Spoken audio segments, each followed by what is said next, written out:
Hello दोस्तों, मैं नीतू साहू आप सभी के अपने यूट्यूब चैनल सीटेट अड्डा पर स्वागत करती हूँ।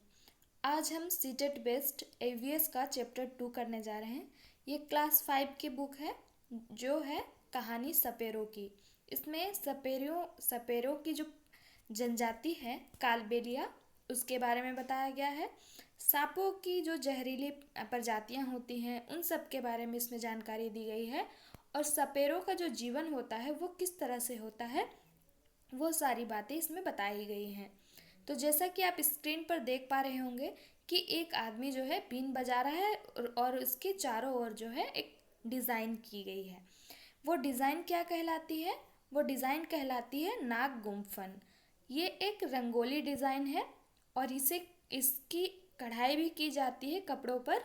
और इसकी जो है दीवारों को सजाने के लिए डिज़ाइन भी बनाए जाते हैं और इसका नाम है नाग गुम्फन। तो ये कहाँ पर किया जाता है?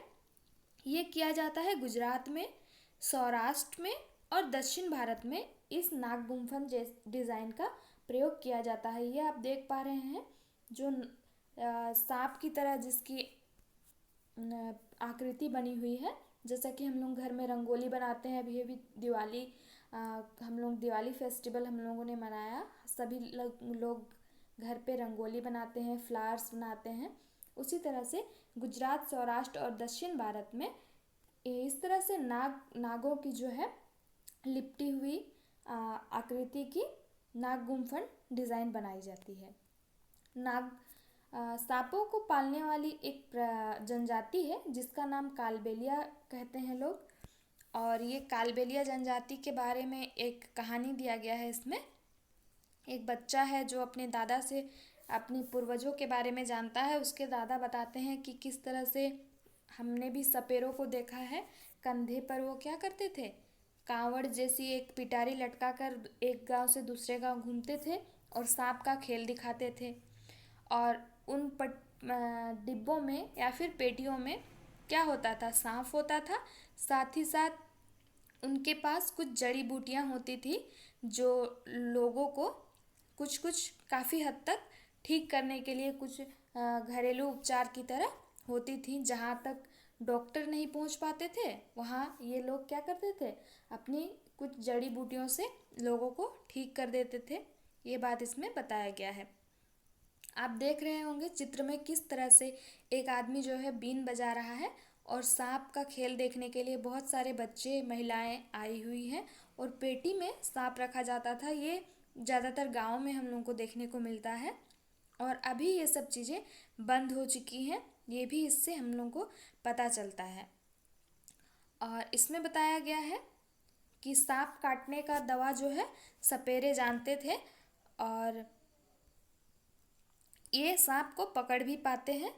पर अभी ये सारी चीज़ें बंद हो गई हैं क्योंकि ये सारी मनोरंजन की चीज़ें थी। और अभी लोग क्या करते हैं, ज़्यादातर मनोरंजन के लिए टीवी देखते हैं। और सपेरा जो होता है कालबेलिया, ये प्रजाति जो है वो क्या करता था, सांप के डसने वाले दांत निकालना जानते हैं ये लोग। और जहरीले सांप की जो नली है जिससे जहर आता है उसको बंद करना ये लोग बहुत अच्छी तरह से जानते हैं। एक बच्चा है आर्यनाथ जो अपनी दादाजी से ये सारी बातें जो है सीखता है कि कैसे वो अपने पिताजी के साथ गांव-गांव घूमा करते थे। लेकिन अब क्या हो गया है, कानून बनाया गया है कि जानवरों को पकड़ना या फिर उन्हें परेशान करना, डिब्बे में बंद रखना, ये सारी चीज़ें क्या है, पाप अपराध की श्रेणी में रखी गई हैं क्योंकि सरकार ने कानून बना दिया है। मैंने लास्ट चैप्टर में भी आप सबको ये चीज़ें बताई थी कि जानवरों का संरक्षण किया गया है। जानवरों को मारना, उनकी खालों को बेचना, ये सारी चीज़ें क्या है करते हैं शिकारी लोग, इसीलिए कानून बनाया गया है। इससे क्या हुआ है कि जो कालबेलिया प्रजाति के लोग हैं, कालबेलिया जनजाति के जो लोग हैं, उनको क्या हुआ है, उनको भी तकलीफ होने लगी है। क्यों? क्योंकि ये कालबेलिया जनजाति के जो लोग हैं वो तो सांपों को नुकसान नहीं पहुंचाते थे। वो क्या करते थे, सांपों को संभाल कर अपने खेल दिखाने के लिए या फिर उन्हें उनसे अपनी रोजी रोटी चलाने के काम में लाते थे। अगर ये चाहते तो वो क्या करते, सांपों को पकड़ना तो आसानी से जानते थे तो इन्हें बेच भी सकते थे, लेकिन ऐसा ये नहीं करते थे। लेकिन कुछ शिकारियों के वजह से क्या हुआ, इनका ये सब जो कार्य है वो बंद हो गया, इनकी रोजी रोटी जो है बंद हो गई। अब इन्हें दूसरे रोजगार की तलाश करनी पड़ी। आगे हम देखते हैं, इसी तरह से जो आर्यनाथ है उसके दादाजी उसको बताते हैं कि मैंने जो सारी बातें आपको बताई कि ये क्या करते थे, सांपों को मारते नहीं थे, बल्कि ये क्या समझते थे, सांपों को अपनी पूंजी समझते थे।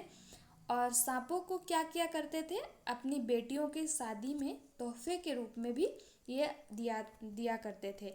तो ये क्वेश्चन सीटेट में बहुत बार पूछा गया है कि कालबेलिया जनजाति के लोग क्या क्या करते हैं सांपों के साथ। तो उनमें से एक ये भी है कि ये क्या करते थे, अपनी बेटी को शादी के तोहफे के रूप में ये सांप को भी देते थे।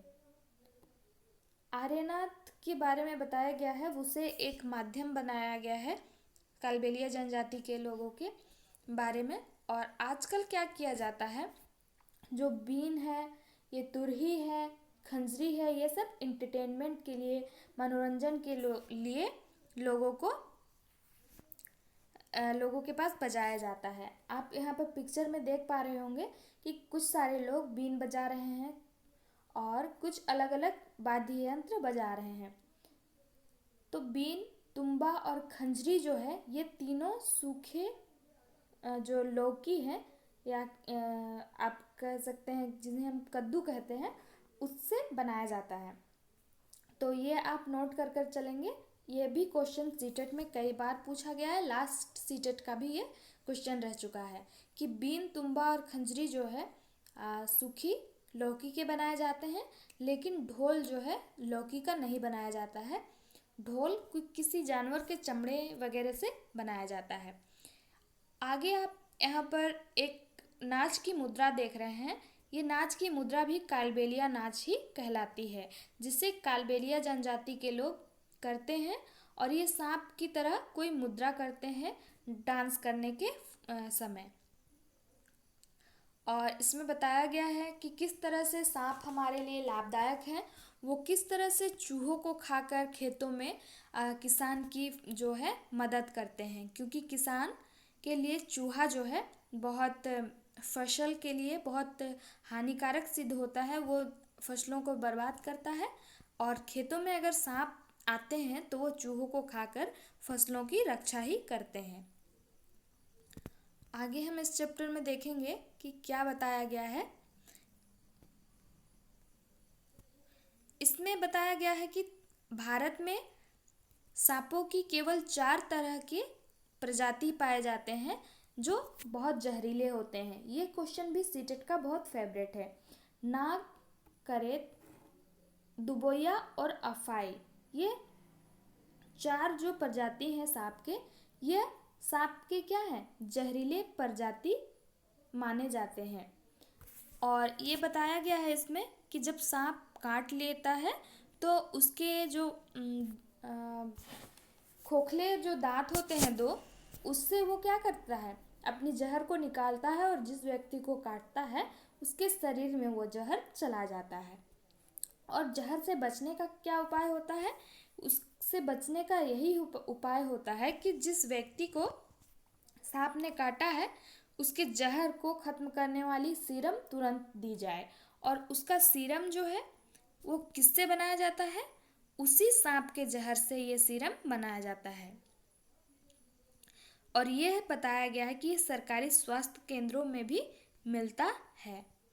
तो इस तरह से हमें यहाँ पर पता चलता है कि जहरीले सांप जो होते हैं उनकी दवाई किससे बनती है, तो सांपों की जहर से ही, जिस सांप ने काटा है उसी सांप के जहर से ही वो दवा बनती है। तो इसमें लास्टली बताया गया है कि सरकार ने जो कानून बना दिया है कि जंगली जानवरों को कोई पकड़ नहीं सकता, ना ही अपने पास रख सकता है। तो आप इस बारे में बता सकते हैं कि ये सही है या गलत? ये थिंकिंग के लिए एक प्रश्न दिया गया है। तो हम यहाँ पर कहेंगे कि ये काफ़ी हद तक सही है शिकारियों से बचाने के लिए जंगली जीवों को, लेकिन इसके बदले में जो लोग होते हैं इनसे अपना भरण पोषण करते हैं या फिर अपना जीविका चलाते हैं, जैसे कालबेलिया जनजाति के लोग, इन लोगों को बहुत ही मुश्किलों का सामना करना पड़ रहा है। तो इस चैप्टर में हमने देखा कि कालबेलिया जनजाति जो है वो क्या करती है, सांपों को पालती है।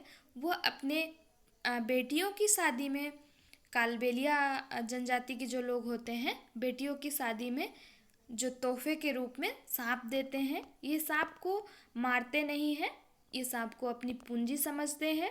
गुजरात, सौराष्ट्र और दक्षिण भारत जो है वहाँ पर क्या किया जाता है, वहाँ पर नाग गुम्फन एक डिज़ाइन है उसे बनाया जाता है। इसी तरह से हमने पढ़ा कि जो खंजरी है और तुरही है और बीन है वो किससे बनाए जाते हैं, सूखी लौकी के बनाए जाते हैं। और ढोल जो है अन्य चीज़ से बनाया जाता है। इसी तरह से हमने और एक चीज़ सीखी, वो ये कि कालबेलिया जनजाति के जो लोग हैं वो क्या कर पाते हैं, वो सांपों की जो है जहरीली नली को बंद करना जानते हैं और सांपों के जहरीले दांतों को निकालना भी जानते हैं। ये सारी चीज़ें हमने इस चैप्टर में पढ़ा। तो आज के लिए बस इतना ही। आगे आप मेरे साथ इसी तरह बने रहें। मेरे चैनल को लाइक करें, सब्सक्राइब करें और वीडियोस को ज़्यादा से ज़्यादा शेयर करें, क्योंकि जैसा कि आप सभी जानते हैं कि सीटेट जो है जनवरी में आने वाला है। और आपने कमेंट बॉक्स पर कमेंट किया था और रिक्वेस्ट की थी कि आपको चाहिए SST की वीडियोस। तो मैं आपको बता देना चाहती हूँ कि आपके लिए मैं जो SST है वो भी प्रिपरेशन कराना कल से स्टार्ट कर दूँगी। और वीडियोस के व्यूज़ के लिए आप खुद भी जिम्मेदार बने, क्योंकि व्यूज़ अगर ज़्यादा आते हैं तो किसी चीज़ पर मेहनत करने में ज़्यादा इंटरेस्ट आता है। आप अपने दोस्तों को शेयर करें ये वीडियो, जिनको भी इस वीडियो की ज़रूरत हो, जो भी सीटेट की तैयारी कर रहा हो, ये वीडियो उनके लिए 100% हेल्पफुल होंगी। आज के लिए बस इतना ही। धन्यवाद। मेरे साथ मेरे YouTube चैनल पर बने रहिए।